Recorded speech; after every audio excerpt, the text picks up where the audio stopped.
celebra de forma habitual en la muntanyeta de la Patà. El darrer diumenge d'octubre s'ha convertit en una data d'obligatòria assistència per a tot el valencianisme i per a tot el sobiranisme valencià.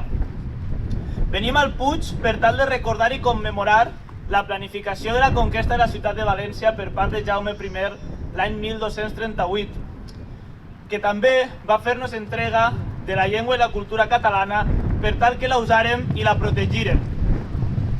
No se sorprendrà ningú si ara sí la muntanyeta de la Patà estant afirme que el País Valencià viu un moment complicat. Segur que es va dir en el primer aplec del Puig i s'ha anat repetint aplec del Puig rere aplec del Puig. Hi ha una explicació ben senzilla de per què s'ha repetit tant, perquè fa més de 300 anys que vivim sota l'opressió d'un estat que ens espolia fiscalment i culturalment. Potser molts ara això es desanimen, però no ha de ser així, al contrari. Cal que continuem lluitant perquè hem arribat fins ací. Perquè per molt que molts han volgut acabar amb la nostra llengua, la nostra cultura i les nostres tradicions, no han pogut i s'han trobat un poble unit i combatiu al davant, que defensa i que defensarà el País Valencià i la seva identitat.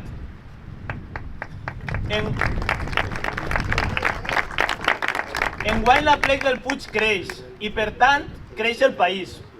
I creix perquè és temps d'unió, temps de fer front a un govern que va a la contra i que a diferència d'altres no té por d'aplicar el seu programa electoral.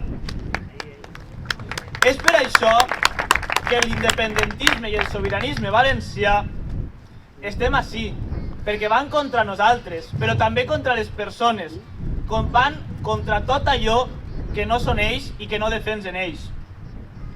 Cal que ens unim i cal que tots nosaltres, representants de l'independentisme i el sobiranisme valencià, siguem conscients que, en gran manera, és la nostra responsabilitat conformar aquelles alternatives que siguin necessàries perquè d'ací 4 anys puguem aterrar a la Generalitat Valenciana i canviar-ho. Si algun personatge històric pot ser nomenat així i conegut per tots, dels més joves als més majors, és el tio Canya. I no és cap polític, ni historiador, ni escriptor, ni pensador famós. És simplement la història d'un home que il·lustra la realitat d'un país, la del nostre país.